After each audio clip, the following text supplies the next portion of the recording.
오늘 저와 여러분이 나누실 말씀의 제목은 하나님의 뜻대로 통치하는 교회입니다.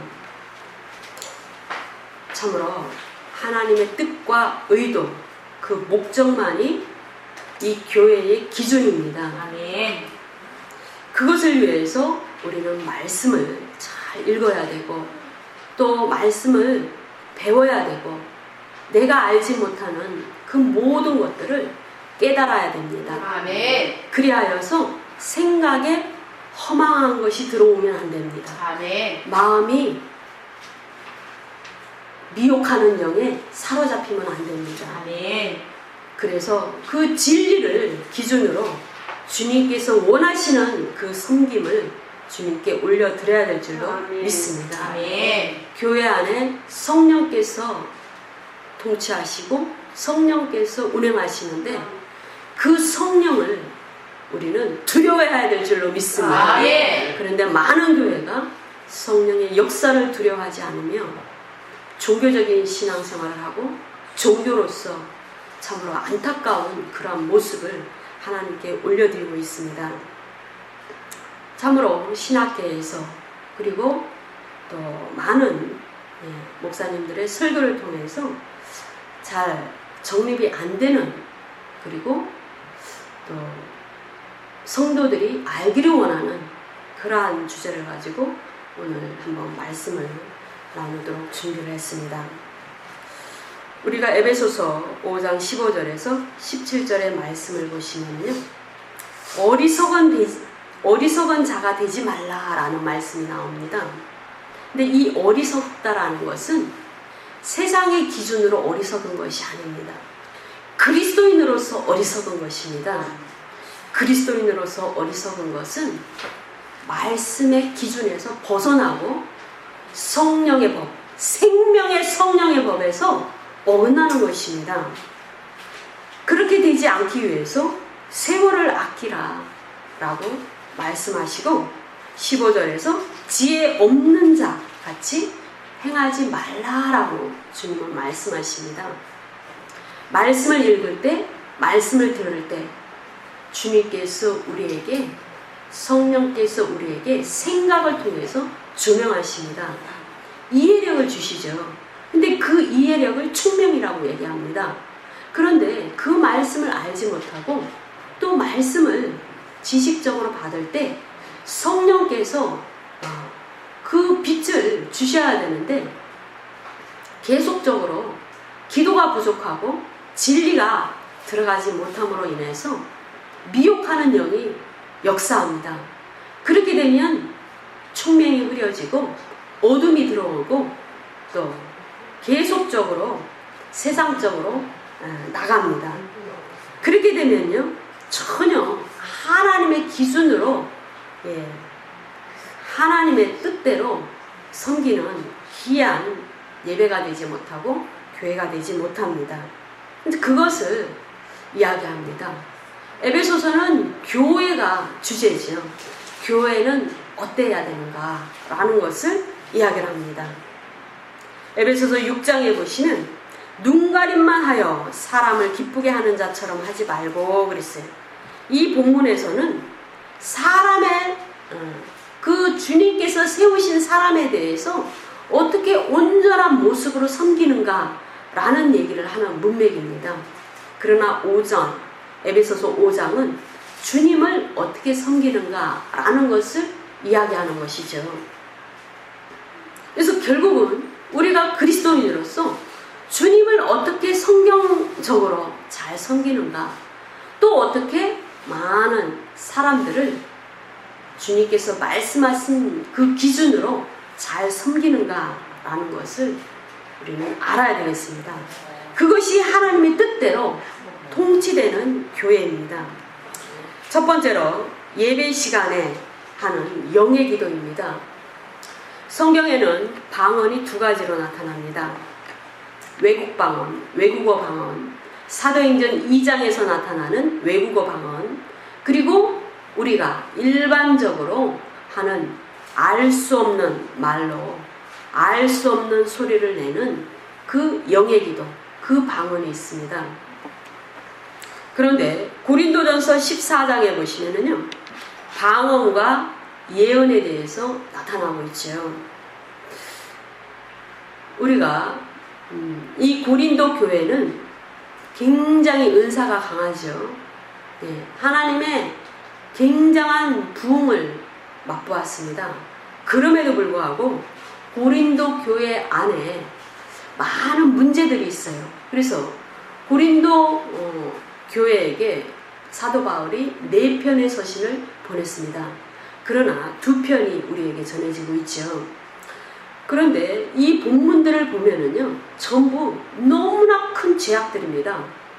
도저히 세상 사람들도 지을 수 없는 죄가 고린도 교회 안에 들어와 있다라고 사도 바울은 이야기하고 그 문제에 대해서 치리하는 말씀을 선포하고 있습니다. 그런데 우리가 복음서에도 보면 많은 누룩이 나타나죠. 그런데 이 고린도 전서에 보면은 고린도 교회 안에 나타나는 그 죄악들이 고린도 교회의 누룩이다라고 사도 바울은 지적하고 있습니다. 그 누룩 때문에 너희들은 반드시 하나님의 징계를 받고 천국에 들어가 있지 못한다. 천국의 유업을 받지 못한다. 라는 이야기를 하고 계시는 것입니다. 그런데 이 영의 기도가 우리가 말하는 방언이 예배 시간에 상당히 문제가 되는 것이죠. 이것에 대해서 많은 교파마다 전혀 다르게 목사님들이 이야기를 합니다. 우리는 지금 굉장한 수준에 이르러서 어느 정도 정리가 됐습니다. 그러나 어느 부분에서 정리가 아직 되지 못했는가? 그것은 예배 시간에 그 방언을 하는, 영의 기도를 하는 그런 문제가 아직도 의심의 눈초리로 바라보는 약간 정리가 되지 않은 부분이 있기 때문에 오늘 저와 여러분이 다루기를 원합니다. 고린도전서 14장 40절의 말씀을 보시면 모든 것을 품위 있게 하고, 버전에 따라 약간 다르게 나타나죠. 질서 있게 하라라고 말씀하고 있습니다. 제 독일어 버전에 보면은 모든 것을 적당하게 하고 질서대로 하라. 질서 있게 해야 품이 있는 것이죠. 그런데 이 말씀이 왜 왔는가?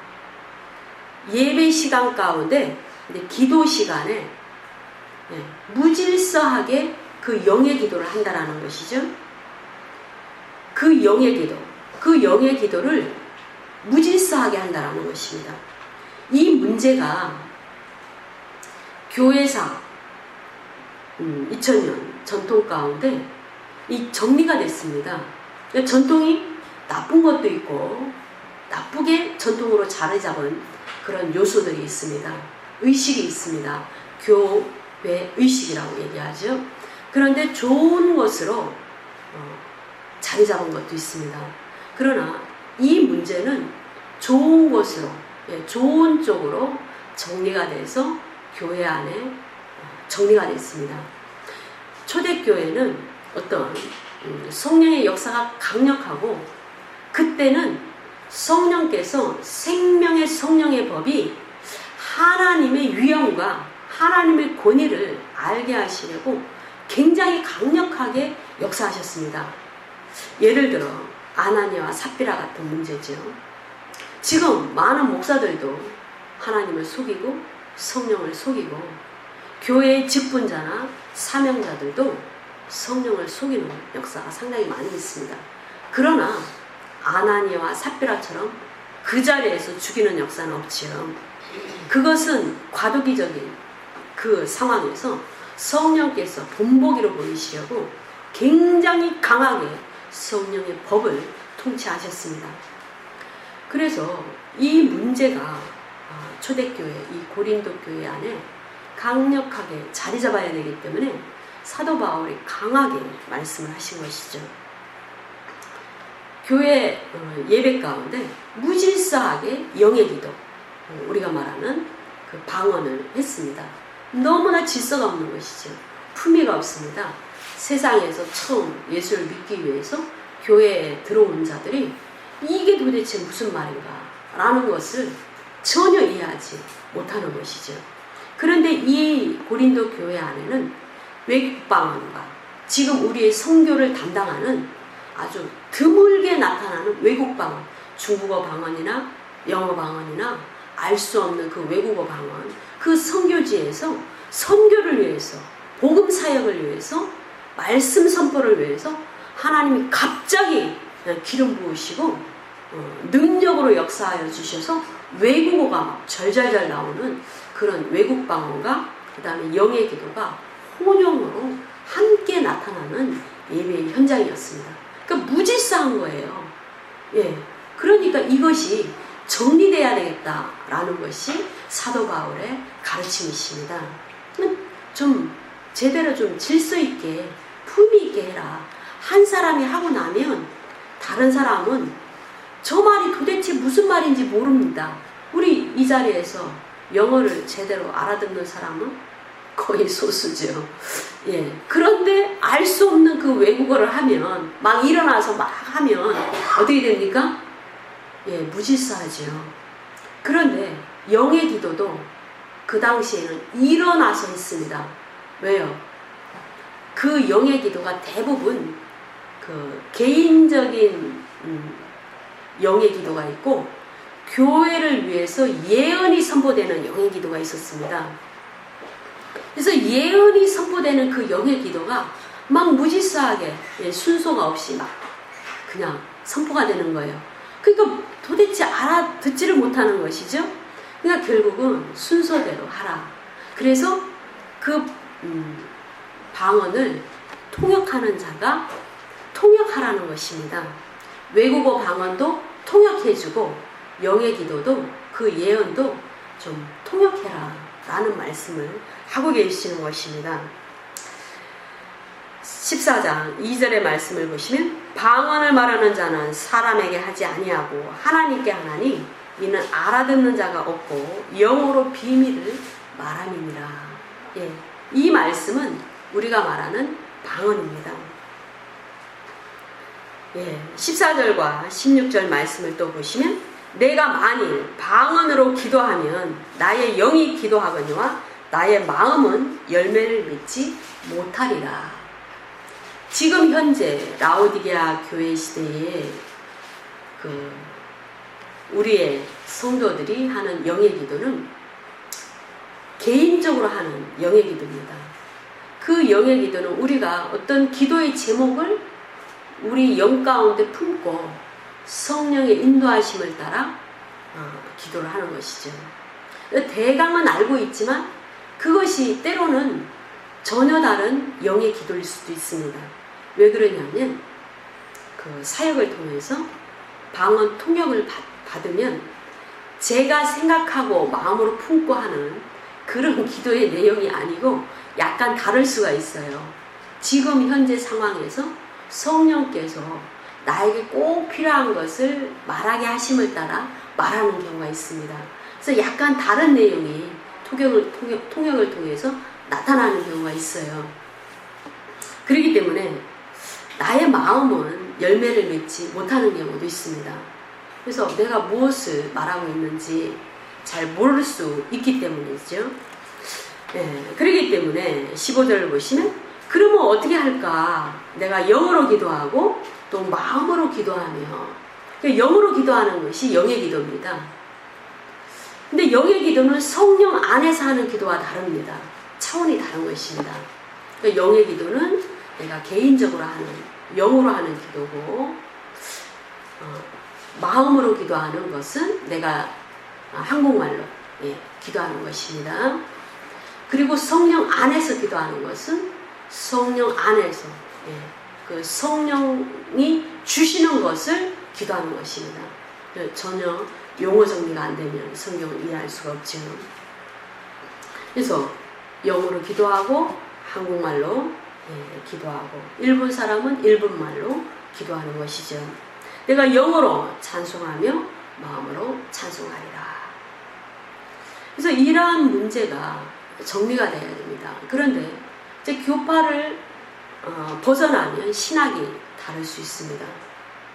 우리가 말하는 것은 이제 우리가 말씀 사역을 하는 교회이기 때문에 우리가 말하는 이제 우리 교회에서 말하는 교리는 초대 기독교 교리입니다. 바울이 말한 교리, 그 교리입니다. 그러나 이제 뭐 침례교단이라든가 뭐 장로교단이라든가 순복음이라든가 이렇게 되면은 약간 다를 수 있습니다. 극히 일부가 다를 수 있습니다. 그렇게 되면 그것이 전혀 이해가 안 되고 그것이 성도들에게 잘 설명이 될 수가 없습니다. 왜? 신학이 카테고리이기 때문에 신학을 넘어서지 못하기 때문이죠. 그래서 이러한 문제들이 있는 것은 성경을 제대로 성경 교사들이 가르치지 않기 때문입니다. 목사는 반드시 성경 교사여야 됩니다. 목사가 책을 좋아하지 않거나 목사가 성경을 모르거나 목사가 성경 교사의 능력이 없으면 전혀 그 교회는 상당한 문제가 있습니다. 영의 양식은 말씀이지 그 말씀이 선포되고 가르쳐져야 영이 자랍니다. 갈급함이 없습니다. 목이 마르지 않습니다. 지금 현대교회에 영의 양식이 없어서 얻어먹을 것이 없어서 교회를 떠도는 그러한 자들이 너무나 많이 있습니다. 잘못된 현상이죠. 그래서 이러한 문제를 반드시 정리해야 됩니다. 그래서 사도 바울의 가르침을 따라 이것은 교회 전통 가운데 자리 잡았습니다. 그래서 지금 우리 교회 의식 가운데 예배 의식 가운데 그것이 다 자리 잡고 기도 시간에 개인적으로 영의 기도를 하게끔 되어 있고 특별히 기도 사역 가운데 또 특별한 시간에 기도 사역이 이루어지고 또 특별한 부흥 집회에서 그런 사역이 이루어지고 있는 것은 당연히 지극하다라고 말씀을 하고 있습니다. 왜? 예언을 금하지 말라라고 말씀하셨기 때문이죠. 그리고 또 대표로 또 기도할 때는 한국말로 기도하고 또 모두가 기도할 때도 기도 인도할 때도 또 한국말로 기도하고 모두가 한 목표를 가지고 한 기도 제목을 가지고 아주 질서 있게 이렇게 정립이 잘 되었습니다. 그렇기 때문에 이 본문을 가지고는 전혀 어떤 걸림돌이 없습니다. 그래서 더 질서 있게 기도하고 대표 기도하는 사람은 연약한 자들이 아직 방언을 하지 않는 방언을 해도 되고 하지 않아도 됩니다. 그러나 반드시 성령 침례는 받아야 되는 것이죠. 성령 침례가 없이는 보이지 않는 그리스도의 몸에 참여하지 못하고 그것은 다시 말해서 하나님의 영이 없기 때문에 구원받은 자가 아닌 것입니다. 그렇기 때문에 성령 세례 받지 않는 것하고 방언을 하지 않는 것은 별개의 문제입니다. 방언을 할 수도 있고 하지 않을 수도 있습니다. 그래서 이러한 정리가 돼야 됩니다. 우리 14장 9절에서 10절 본문을 다시 한번 보시면 이와 같이 너희도 혀로서 알아듣기 쉬운 말을 하지 아니하면 그 말하는 것을 어찌하리요? 이는 허공에다 말하는 것이라. 자신에게 외국어 방언이 임했다. 이것은 선교를 위해서 임한 것입니다. 지금 교회 현장에서 외국어 방언은 거의 임하지 않습니다. 선교 현장에서만 거의 일어납니다. 드물게 그것도 일어납니다. 왜? 사단의 역사가 강하고 그 성령 충만의 상황에 따라 다르게 나타나기 때문에 그것은 능력으로 사로잡는 성령의 역사에 의해서 위에서 역사하시는 성령의 기름 부음을 통해서 일어나는 현상이기 때문입니다. 능력이기 때문입니다. 내주하시는 성령의 충만을 통해서는 그러한 것이 이제 드물게 일어나기 때문입니다.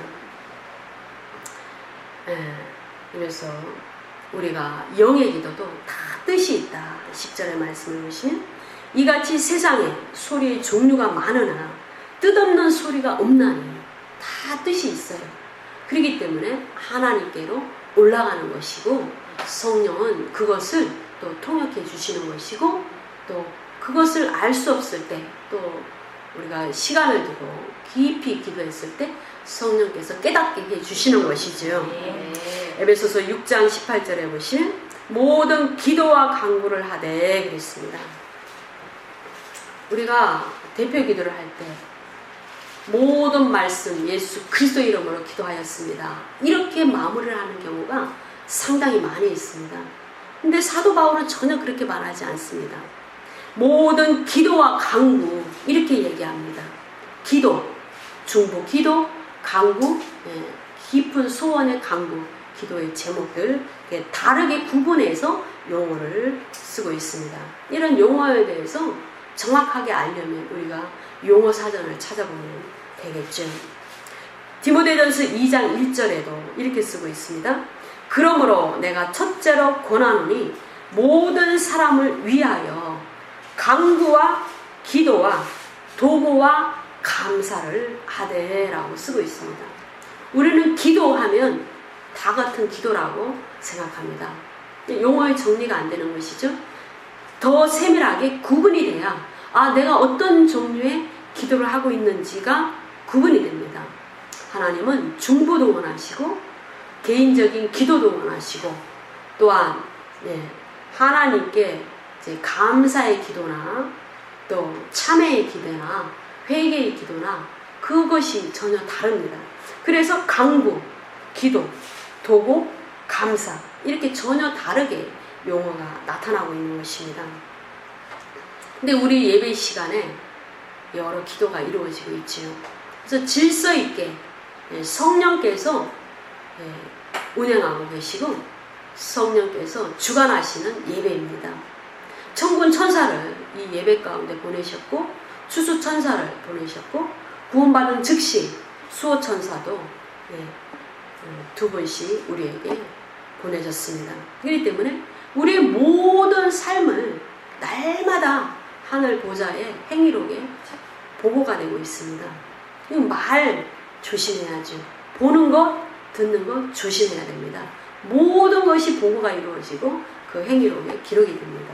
그래서 우리가 잘못한 거 있으면 날마다 회개해야 됩니다. 행위록에서 지워질 수 있도록 우리가 회개를 해야 됩니다. 두 번째 정립해야 될 제목이 뭐냐면 주의 만찬식입니다. 그러니까 일반 교회에서 성만찬이라고 얘기하는 것이죠.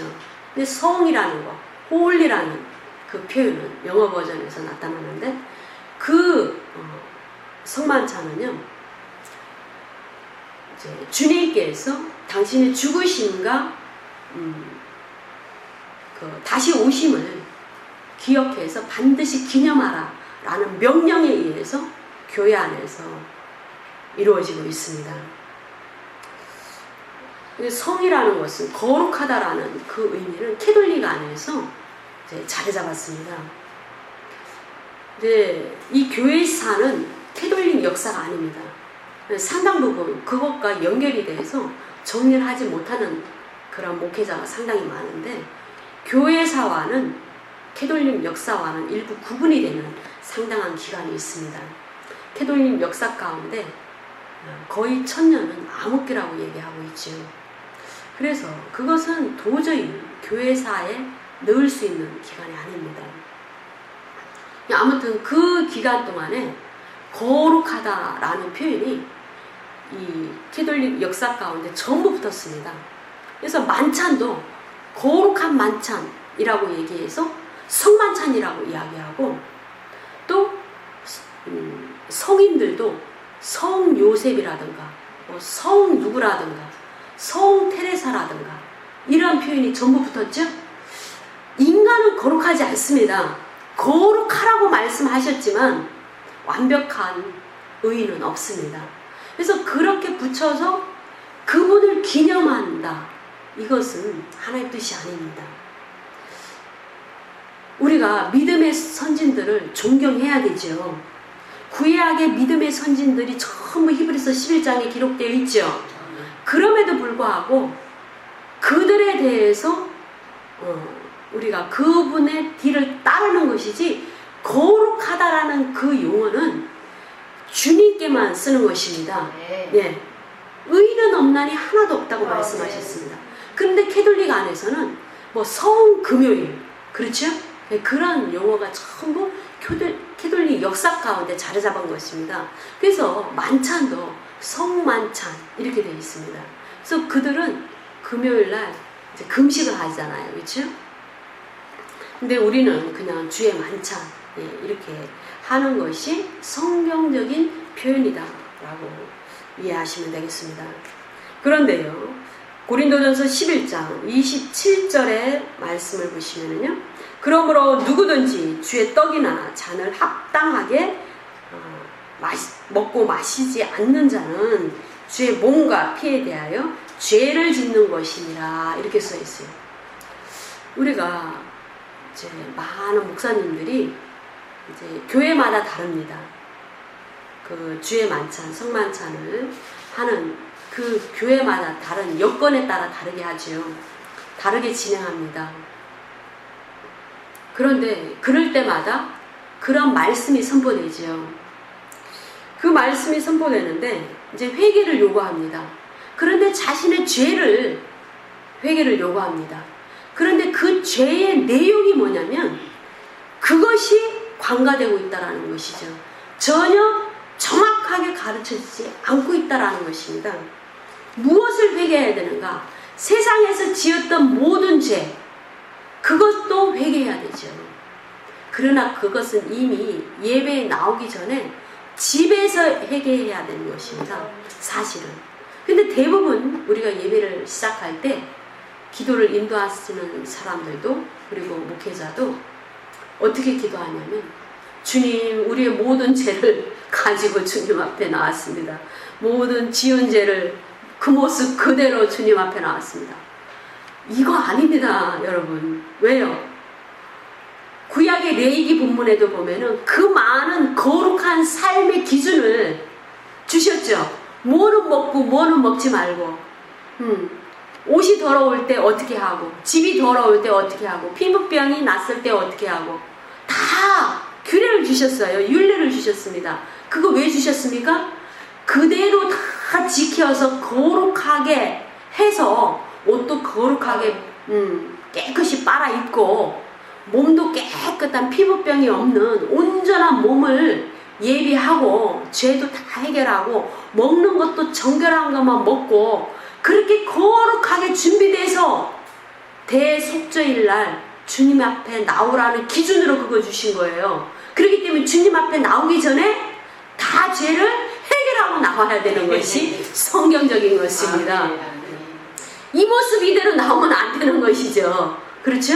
예. 근데 다 토요일날 미리 교회 오기 전에 토요일부터 준비를 하고 나오셔야 됩니다.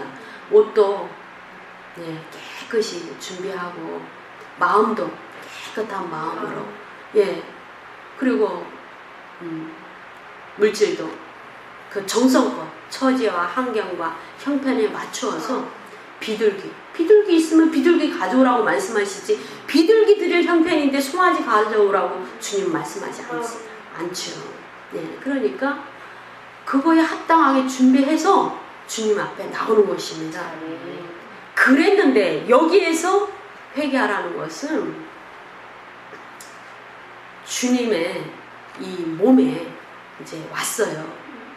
교회에 들어왔는데 이 주의 만찬식을 하는데, 고린도 교회 안에서 만찬식을 하는데 그 만찬식을 합당하게 먹고 마시지 않는 자, 그 얘기입니다. 그러니까 이 만찬식은 그 당시에 어떻게 이루어졌는가? 우리가 지금 점심을 나눠 먹죠, 교회 안에서. 그것처럼 진짜 밥을 먹고 반찬을 먹고 아주 융성하게 또 형편대로 가지고 전부 나아가서 함께 나누어 먹는 것이에요. 한 떡에 참여했다라는 것입니다. 그 한 떡 덩어리예요. 레위기 23장. 예, 그 본문에 보면 떡이 이렇게 나와요. 교회를 위한 떡이 누룩이 들어있어요. 누룩. 이스라엘 민족의 모든 떡에는 누룩이 안 들어있어요. 그러나 오순절에 드리는 떡에는 누룩이 들어있습니다. 그 오순절 절기를 통해서 출범하게 된 교회를 상징하는 것입니다. 교회는 이방인과 유대인이 다 들어있는, 구원받아서 이방인과 유대인이 다 들어와 있는 공동체가 교회입니다. 그렇기 때문에 누룩이 들어있어요. 그래서 오순절날 그 절기 주님 앞에 올려드리는 떡 2덩어리, 여기에는 레위기 23장에 보면 누룩이 들어있어요. 아주 특별한 케이스죠. 그래서 이 교회 안에서 떡을 떼는데 한 떡에 참여한 자예요. 저와 여러분은 한 떡, 그리스도의 몸을 나타내는 한 떡에 참여한 자예요. 그래서 그 한 떡을 떼는 거예요. 떼는 거. 직접 떼 먹었습니다. 근데 그것이 점점점 시간이 지나면서 간편하게 이렇게 우리가 이제 조그만 그 밀전병으로 이제 정착이 되고 또 상징으로 포도주가 정착이 되죠. 근데 키룰리가 안에서는 그것이 실제 사건이라고 얘기합니다. 그러면서 제사라고 얘기합니다. 우리 기독교는 제사가 아니에요. 제사는 예수 그리스도의 한 번 대속 그 제사를 통해서 한 번에 영원히 끝났습니다. 근데 또다시 제사를 지낼 필요가 없지. 그들은 아무것도 몰라요. 그러면서 그 피가 진짜 예수 피라고 얘기합니다. 그 황당한 상황이죠. 근데 이 상징인 몸과 이 피를 먹고 마실 때 그것을 아주 질서 있게 사랑으로 한 떡에 참여하는 의미로 먹고 마셔야 되는데 무질서하게 그들이 먼저 온 사람 다 먹어버리고 나중에 온 사람 먹을 것이 없고 이러한 혼란을 야기했습니다. 그랬을 때 그것을 회개하고 그 몸과 피를 합당하게 나눠 먹지 않는 한 떡에 한 피에 참여하는 그 모습이 바르지 않은 거, 합당하지 않은 것을 회개하라 라고 얘기하고 계십니다. 그것을 온전히 하지 않았을 때 한 떡에 참여하는 성령 침례를 통해서 한 떡에 참여하는 한 잔에 참여하는 그것을 온전히 하지 못했을 때 어떻게 어떠한 일이 일어나는가? 고린도전서 11장 30절의 말씀을 보시면 그러므로 너희 중에 약한 자와 병든 자가 많고 잠자는 자도 적지 아니하니 라고 말씀하고 있습니다. 무슨 말입니까? 그 한 떡에 참여했는데 이 자리에 지금 한 떡에 참여했어요. 우리 교회가 지금 개척한 지 1년 이제 반이 지났어요. 굉장히 지금 우리가 이미도 말씀 사역을 계속 해왔던 그런 이제 교회이기 때문에 이제 이곳에 와서 빠른 속도로 모든 것을 이제 하고 있습니다. 그런데 이 본문에 보시면은요, 이 말씀을 목사님들이 안 하셔요. 굉장히 무서운 말씀인데 이 말씀을 가르치지 않습니다. 너희가 그 주의 만찬식을 하면서 몸과 피를 합당하게 먹고 마시지 않을 때 너희 중에 약한 자가 생긴다. 병든 자가 많이 생긴다. 잠자는 자도 적지 않게 생긴다. 성령의 역사가 심판하신다라는 것입니다. 예배를 우습게 보면 안 됩니다. 진짜 성령이 강하게 역사하는 교회는요, 성도가 죄를 지으면 막 드러납니다. 목사가 죄를 지으면요, 목사 죄 지은 거 막 드러나서 아주 세상 안에서 웃음거리가 됩니다. 그거 온전한 것입니다. 그게 바른 것입니다. 그것이 성령의 역사입니다. 빛과 어둠을 분명하게 나누는 거, 이게 성령의 역사입니다. 그럴 때 이 초대교회 안에서 그 몸을 우습게 알고 그 피를 나누는 것을 우습게 아는 자에게 약한 자가 생긴다는 것이죠. 병든 자가 많이 생긴다는 것입니다. 왜? 성령께서 심판하신다는 것이죠. 잠자는 자도 그 영이 잠자는 자도 적지 않다. 미혹하는 영을 통해서, 해방하는 영을 통해서 사단의 올무에 매여서 잠자는 자도 적지 않게 생긴다라고 말씀하고 있는 것입니다. 그러므로 우리는요, 어떻게 해야 되는가? 고린도전서 11장 28절, 29절의 말씀을 보면은 사람이 자기를 살피고 그 후에야 이 떡을 먹고 이 잔을 마실지니 주의 몸을 분별하지 못하고 먹고 마시는 자는 자기의 죄를 먹고 마시는 것이니라. 그 효력이 없다 이게 아니에요. 떡에 참여하지 못한다, 피에 참여하지 못한다 이것이 아니고 뭐예요? 죄를 먹고 마시기 때문에, 죄를 먹고 마시기 때문에 실제적인 사건입니다. 우리 안에 구원받으면 내주하시는 성령이 우리 영 가운데 들어오시죠. 아멘. 그분이 우리 안에서 거하시고 살죠. 아멘. 그 실제적인 사건이에요. 아멘. 성령께서 하나님이시잖아요. 아멘. 하나님이시기 때문에 우리 안에 하나님 나라가 세워지는 건 실제적인 사건입니다. 아멘. 그러니까 실제적인 사건인데 죄를 먹는 거예요. 그럼 어떻게 됩니까? 죄가 들어오는 것입니다. 합법적으로 들어오는 것이죠. 그러면 누가 역사합니까? 사단이 역사합니다. 사단이 역사하면 사단의 목적이 무엇입니까? 죽이고 멸망하고, 예, 지옥으로 끌고 가는 것이 사단의 목적입니다. 그렇기 때문에 이 한 몸에 참여했는데 누구를 막 헐뜯고 누구를 비방하고 무시하고, 지금 그런 교회가 너무나 많이 있다라는 것이죠. 예, 종을 감히 대적하고 이런 일은 있을 수도 없는 것입니다. 고린도전서 11장 31절, 그래서 우리를 살폈으면 판단을 받지 아니하려니와 32절, 주께 징계를 받는 것이니 그랬어요. 판단을 누가 하시니까? 성령께서 하시죠. 성령의 역사는 항상 예수 그리스도를 조명하고 말씀을, 예, 깨우치게 하고 알게 하시고, 예, 주님께로 인도하는 역할을 하는 것입니다.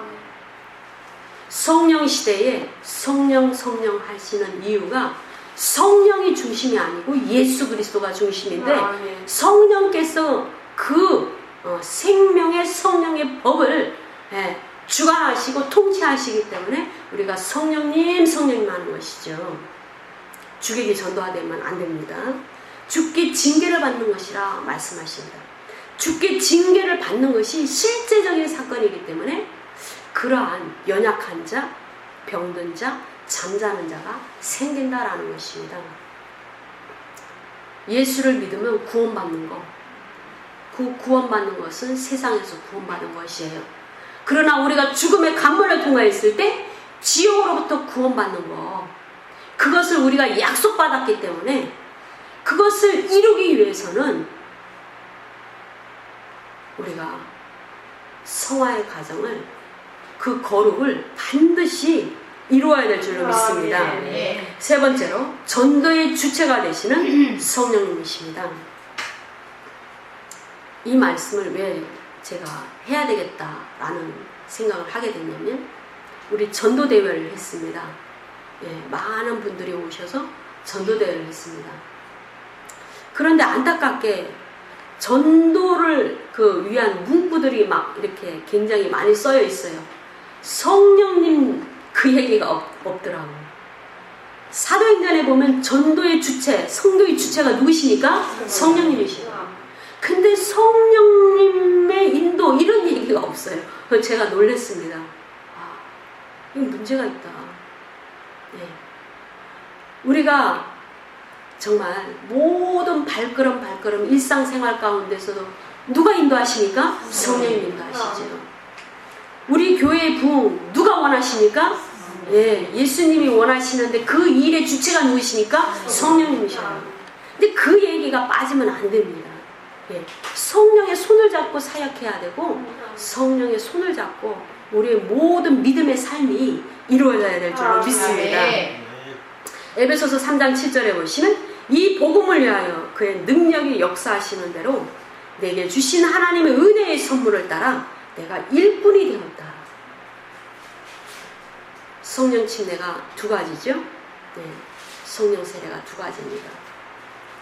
내주하시는 성령, 그리고 능력을 부으시는 성령, 두 가지입니다. 왜 영이 자라지 않고 늘 신앙이 자라지 않는가? 능력의 기름 부음을 받지 못했기 때문에 신앙이 안 자랍니다. 그리고 말씀이 안 들어가기 때문에 영이 안 자랍니다. 영이 강성하지 않으면 절대로 신앙이 자랄 수가 없고, 영이 강성하지 않으면 능력을 발휘하지 못합니다. 그래서 능력이 역사하시는 대로, 그런데 그 능력이 자기의 영이 강성함에 따라 일을 능동적으로 할 수도 있지만, 더 강력한 건 무엇이에요? 성령의 능력을, 그 역사를 따라 일을 해야만, 그것이 성령의 사역입니다. 하나님의 일꾼입니다. 그래서 우리에게 풍성히 주신다고 그랬어요. 디모데전서 3장 6절에 보시면 우리에게 성령을 풍성히 주신다고 그랬어요. 그거는 하나님 뜻입니다. 구하지 않기 때문에 주시지 않는 것입니다. 성령을 조금 주는 것이 아니고 풍성히 주시는 것이죠. 그래서 성령님께서 우리 예수님께도 사도행전 10장 38절에 보시면 예수에게, 하나님이 예수에게 성령과 능력을 기름 붓듯 하셨다. 이 본문에 보시면 38절에 나사렛 예수에게 성령과 능력을 기름 붓듯 하셨다. 이렇게 표현되어 있어요. 근데 우리가 이제 그러니까 많이 성경을 깊이 알지 못하는 분들이 이제 그것을 정확하게 조명을 하지 못하다 보니까 우리가 기도할 때도 나사렛 예수 그리스도 이름으로 기도합니다. 이렇게 기도해요. 바른 표현입니까? 바르지 않습니다. 예수 그리스도의 풀네임이 뭐예요? 주 예수 그리스도입니다. 아멘. 예수라는 이름은 그 당시에 상당히 많았고, 유대인의 이름은 성이 없기 때문에 누구의 아들 누구 이렇게 부르거나 아니면 어느 동네의 누구 이렇게 불렀습니다. 그래서 나사렛 예수 이렇게 불렀지요. 그런데 나사렛에서도 예수는 많이 있었습니다. 그런데 나사렛 예수가 우리에게 의미가 있는 분입니까? 아니요. 주 예수 그리스도. 예수 그분이 그리스도시고 주님이시기 때문에, 하나님이시기 때문에, 여호와, 히브리어죠? 번역하면 주님이십니다. 번역해서 신약의 주라고 써 있어요. 하나님이시라는 것이죠. 그런데 그분이 우리에게 의미가 있는 거예요. 그런데 왜 여기에서 나사렛 예수라고 써 있는가? 그분이 사역을 시작할 때는 아직 그분이 주님인지 누군지 아직 일반 사람들은 몰라요. 그렇기 때문에 나사렛 예수에게 기름을, 능력을 부었다 이렇게 쓴 거예요. 그렇지만 우리가 기도할 때는 주 예수 그리스도 이름으로 기도해야 됩니다. 무슨 말인지 이해되시겠어요? 예. 그래서 주님도 능력과 성령을 이렇게 부으시고 그 성령과 함께 사역을 하신 것을 우리에게 보여줍니다. 그래서 우리가 이 모든 그 상황을 정확하게 알고 기도하고 그 능력을 사모해야 될 줄로 믿습니다. 그래서 교회를 통해서 유대인들을 다시 돌아오게 하는 것이 목적입니다. 로마서가 얘기하고 있죠. 그런데 그것이 주님의 뜻인데 능력이 없으면 안 돼요. 그래서 오순절 성령 강림 사건을 통해서 하늘로부터 성령의 증거를 통해서 교회가 출범이 됐죠. 근데 모든 자가 알도록 했습니다. 오순절 절기를 지키려고 모든 히브리인들이, 디아스포라 히브리인들이 전부 모였습니다. 예, 2세도 있고. 그래서 히브리 말을 잘 몰라요. 아람어를 잘 모르는 자들도 상당히 많이 있습니다. 그렇기 때문에 각국의 방언을 하도록 성령께서 강하게 역사하셨습니다. 그래서 그곳에 성령의 기름 부음이 풀어지고 능력이 풀어지고 전부 성령의 충만함을 받게 된 것이죠. 그래서 교회를 사용하시는 이 교회 시대에도 주님께서 동일하게 요엘서 2장에 히브리인들에게 약속했던 그 약속이, 성령의 약속이 남종이나 여종이나 물부터 부어준다는 네. 그 예언의 말씀이 원래 히브리인에게 주어진 것이죠. 히브리에게는, 유대인에게는 재림 때 그것이 이루어지죠. 거부했기 때문에, 초림 때 유대인들이 거부했기 때문에 다시 주님이 오실 때 성취가 됩니다. 그러나 오순절 사건을 통해서 교회 시대에 우리에게는 이미 선취가 됐습니다. 먼저 이루어졌다. 선취가 됐습니다. 그래서 우리는 반드시 성령의 능력을 받고 전도를 해야 될 줄로 믿습니다. 디모데전서 4장 1절에 보시면 그러나 성령이 밝히 말씀하시기를 후일에 어떤 사람들이 믿음에서 떠나 미혹하는 영과 귀신의 가르침을 따르리라. 성령이 강하게 역사하는 현장에는 사단도 강하게 역사합니다. 예수 그리스도의 계보를 잇기 위해서 하나님은 계속적으로 역사하셨는데 사단도 그 계보를 끊기 위해서 계속적으로 역사하셨습니다. 그죠? 역사하신 게 아니죠. 역사한 거죠. 예. 모세를 죽이려고 했고 유다의 자손이 나오는 것을 막았습니다. 또 예수 그리스도를 죽이려고 했습니다. 그러니까 결국은 교회의 이 성령의 역사를 해방하는 사단의 그 역사가 강하게 있다라는 것을 관가하면 우리는 엄청난 공격을 받게 됩니다. 그 공격을 우리는 이미도 알고 있습니다. 그러기 위해서 더욱더 능력으로 무장해야 될 줄로 믿습니다.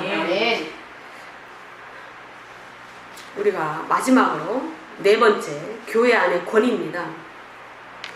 지금 교회가 무너지고 있는 것은 이 지금 젊은 세대들이 권위에 순종하지 않는 것이 가정에서부터 어느 정도 이제 몸에 배어 있습니다. 우리가 자녀들을 잘못 기른 것이죠. 자녀들이 가정에서 엄마 아빠의 그 정말 넘치는 사랑을 받다 보니까 뜻을 거역하고 순종하지 않고 권위에 대해서 순종하지 않습니다. 그러다 보니까 이것이 교회 안에 들어와서도 권위가 무너지고 있습니다. 교회 안에서 종들의 권위, 담임 목사의 권위에 도전하게 되면요, 그 교회는 반드시 무너지게 되어 있습니다. 성령의 역사에 엄청난 해방거리가 됩니다. 그래서 그 대적한 자는 죽을 수도 있고 때로는 엄청난 그 문제가 발생할 수도 있습니다. 우리가 유다서 1장에 보시면은 11절입니다. 화 있을진저 이 사람들이여 가인의 길에 행하였으며 싹을 위하여 발람의 어그러진 길로 몰려갔으며 고라의 패역을 따라 멸망을 받았도다. 교회 안에 세상 가운데 일어나는 가장 세 가지, 이 세 가지가 아주 큰 문제를 일으킵니다. 가인의 길로 가는 자, 아벨을 통해서 여호와의 신앙이 나왔고 가인의 길을 통해서 세상 종교가 이 땅에 세워지게 되고 이 지구촌에 퍼지게 된 것이죠. 바벨론 문명에서 이집트 문명으로 넘어가면서 많은 세상의 종교가 퍼지게 됐습니다. 가인의 길로 행하는 자, 그것이 교회 안에도 있습니다. 왜요? 하나님을 섬기되 자기 생각대로 섬깁니다. 성경의 기준으로 섬기지 않습니다. 교회 시대는 율법 시대가 아니죠. 복음의 시대죠. 율법이 주어진 것이 아니고 생명의 성령의 법을 따라 신앙생활을 하는 것이죠. 그럼에도 불구하고 그 생명의 성령의 법이 하나님 말씀과 전혀 다른가? 아닙니다. 우리에게 새 계명을 주셨습니다. 요한서신에 보면 내가 새 계명을 주노니 너희가 계명대로 행하면 너가 내 안에 내가 너 안에 있다 라고 말씀하십니다. 근데 용어 정리가 안 되다 보니까 그 계명 이렇게 되면 계속 구약의 그 율법을 생각하게 됩니다. 그 계명을 생각하게 됩니다. 그거 아닙니다. 신약 시대의 계명이 무엇입니까? 두 가지죠. 하나님을 사랑하고 내 이웃을 사랑하라. 이것이 계명입니다. 그래서 신약 마가복음 이후에서부터 계명이라는 말이 나오면 하나님을 사랑하고 이웃을 사랑하라는 계명을 떠올리셔야 됩니다. 근데 그것을 위해서 우리가 우리 의지대로 안 돼요. 누구를 통해서 가능합니까? 성령의 충만함을 통해서 가능합니다. 성령을 의지하지 않고는 그것이 가능하지 않습니다. 그런데 교회 안에서 그 생명의 성령의 법이 통치, 룰로 운행되지 않는 것이죠. 그래서 계속 가인의 길로 갑니다. 가인의 길로. 교회는 다니는데 내가 복음이고 내 종교입니다. 그냥 자기 멋대로 신앙생활합니다. 그러면 하나님께서 복을 주실 수가 없어요. 발람에 어그러진 길. 교회는 다니는데 세상과 자신의 몸을 십자가에 못 박았다고 얘기하는데 계속 몸치장을 하고 돈을 엉뚱한 데 쓰고, 그렇죠? 세상 기준으로 살고 또 세상 욕심에 대해서 계속 버리지 못하는 거, 발람의 길을 가는 거죠. 이러면 하나님께서 복을 주실 수가 없습니다. 고라의 패역을 따라 멸망을 받았다. 주의 종을 대적하면 안 됩니다. 하나님의 그 모든 역사와 하나님의 일하심은 질서가 있습니다. 담임 목사가 교회를 맡길 만한 그 훈련이 끝났기 때문에 교회를 주시는 것이에요. 어떤 통로를 통해서든 당신은 교회를 세우십니다. 그것이 이 땅의 복음을 통해서 반드시 있어야 되기 때문에 교회를 주시는 것이죠. 그 권위를 무시한다? 아닙니다. 장로교회 안에 많은 권위가 무너지고 있어요. 그러나 우리 교회는 전혀 장로나 안수 집사에게 권위가 있는 것이 아닙니다. 담임 목사에게 권위가 있는 것입니다. 이것을 잊으시면 안 됩니다. 이러한 교회의 권위가 바로 세워지는 것이 하나님의 뜻입니다.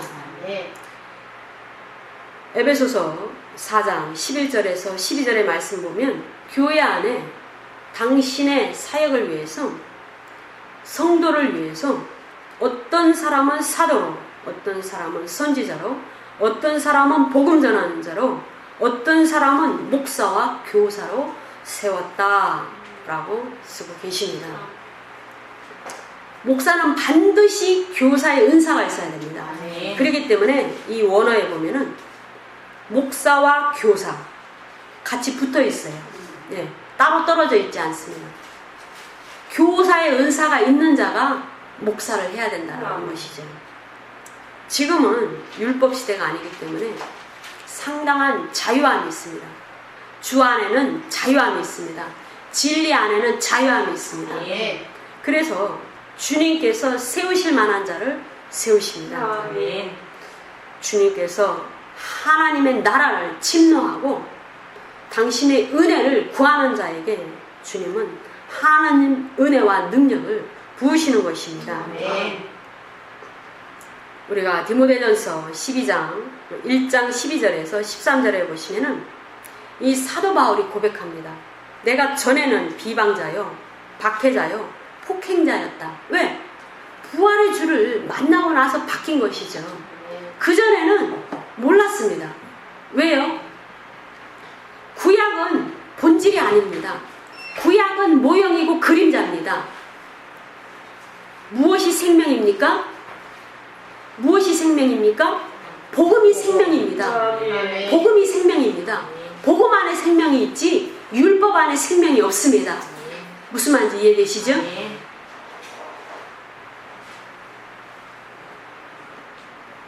모세를 통해서 율법을 주셨어요. 그럼에도 불구하고 율법이 구원을 이루지 못하는 것이죠.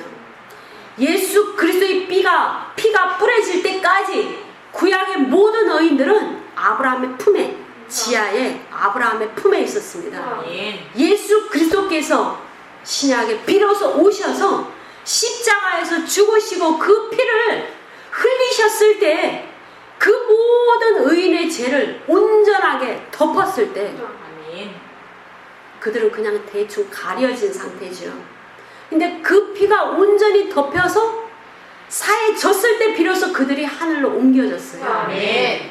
그것이 모형이고 그림자입니다. 아멘. 생명은 아들에게만 있습니다. 아멘. 아들에게만 있습니다. 아멘. 그렇기 때문에 이 교회 안에서 생명의 통치가 있는 것입니다. 아멘. 생명이 충만하게 통치가 되고 운행될 때 반드시 빛과 어둠이 나눠집니다. 아멘. 거짓이 드러납니다. 아멘. 윗선이 드러납니다. 아멘. 주님, 당신을 온전히 섬깁니다. 이렇게 입으로는 얘기해도 아닌 것이 분명하게 드러납니다. 그렇기 때문에 우리가 민수기 16장의 사건을 통해서 이 고라의 사건을 통해서 우리는 엄청나게 이 주의 종의 권위에 도전하는 자는 반드시 심판을 받는다는 것을 이해하셔야 됩니다. 아멘. 주님은 그들을 다 죽이셨습니다. 아멘. 교회 안에 또 하나의 질서를 세워야 하는 것이 있습니다. 사실 이 목사라는 그 자격에 남자로서의 그 신분을 나타내고 있습니다. 그러나 성령 시대에 지금 현대 가운데 너무나 주님은 급하시기 때문에 이 교회 시대는 선취되는 시기이기 때문에 여자든 남자든 남종이든 여종이든 성령을 물붓듯 부으셔서 사용하시는 시대입니다. 아멘. 초대 기독교 안에는 다신 숭배가 있었고 여신 숭배가 강하게 나타났습니다. 그래서 이 고린도 교회나 예배소 이런 본문에 보면은 그 목사의 자격의 남자들에 대해서 얘기를 합니다. 왜? 그 당시에 여신 숭배가 굉장히 많았기 때문이죠. 그러나 분명히 사도행전에 그리고 요엘서에 보면은 내가 남종이나 여종이나 성령을 물붓부터 부어서 사용하신다고 말씀하셨고, 그리고 이사야 2장에 보면은 주님께서 반드시 오실 때 예루살렘으로부터 율법을 주신다고 말씀하셨죠. 구약은 시내산에서 율법을 주셨죠.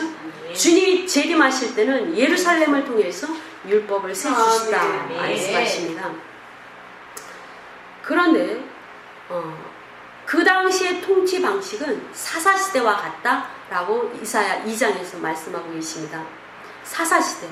그 사사에는 반드시 드보라와 같은 인물도 있었습니다. 그래서 복음서 안에 보면 예수님을 따라다니면서 복음 사역에 도움을 주던 많은 여자 그 여인들도 있었습니다. 아주 귀한 사역을 했습니다.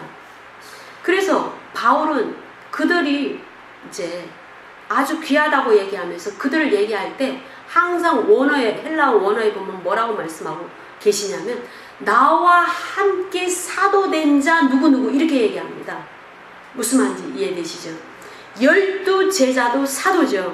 그러나 그 이후에 사도는 속사도인데 그들에 대해서 항상 이야기할 때 나와 함께 된 사도들 이렇게 얘기합니다. 보냄을 받은 자라는 것입니다. 성령께서 보내셨다라는 것입니다. 그래서 여자냐 남자냐 이것은 문제가 안 돼요. 그러나 반드시 주님께서 보내셨냐 이것이 문제가 되는 것입니다. 근데 주님께서 보내셨다라는 증거가 확실하면 그 권위에 도전하는 자는 반드시 성령의 징계를 받습니다.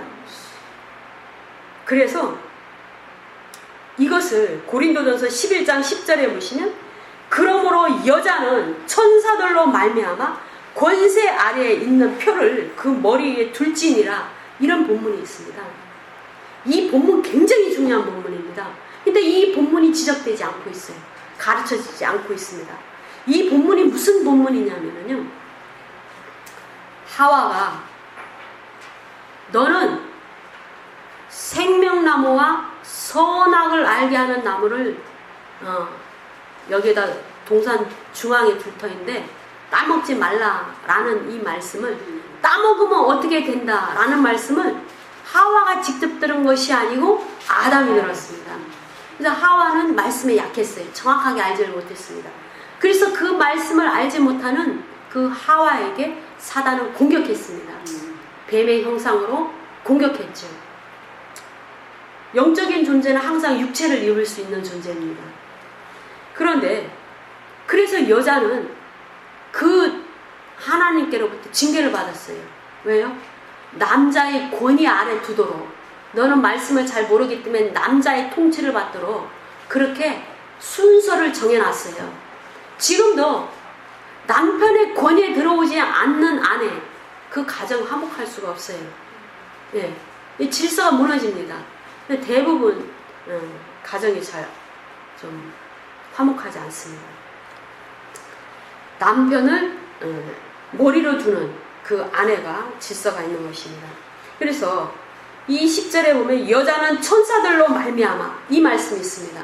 이 천사들로 말미암아 권세 아래에 있는 표를 머리에 둔 하얀 수건을 초대교회 때 머리에 여자들이 썼던 그것이 왜 왔는가? 창세기 6장의 사건 때문에 왔습니다.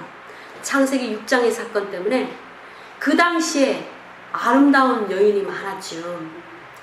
인간이 계속 타락하면서 얼굴이 안 이뻐져요. 왜요? 지금도 성령 충만이 하지 않은 자의 얼굴을 보면 빛이 없잖아요. 늘 이뻐 보이죠? 근데 얼굴이 달같이 환하면 어떻게 됩니까? 약간 삐뚤어져도 이뻐 보여요. 굉장히 이뻐 보입니다. 은혜롭죠. 그런데 그 천사들이, 하늘로부터 타락한 천사들이 다 내려와가지고 이 땅에 있는 여자들을 전부 자기 아내로 삼았어요. 그래가지고 이 땅에 네피림, 거인들이, 키가 11m에서 13m 되는 이런 거인들이 쫙 인종들이 퍼졌어요. 그래서 하나님은 그 인종들을 멸하시려고, 그 죄악을 멸하시려고, 동성애를 멸하시려고 노아의 사건을 일으키셨죠. 그 징계를 하셨습니다. 그래서 이 천사들로 말미암아 여자가 권세 아래 놓이게끔, 남자의 아래 놓이게끔 두 사건이 있었습니다. 그래서 우리는 이러한 질서를 교회 안에서도 지켜야 됩니다. 네. 이것을 지키지 않으면 교회가 무너지게 되는 것입니다.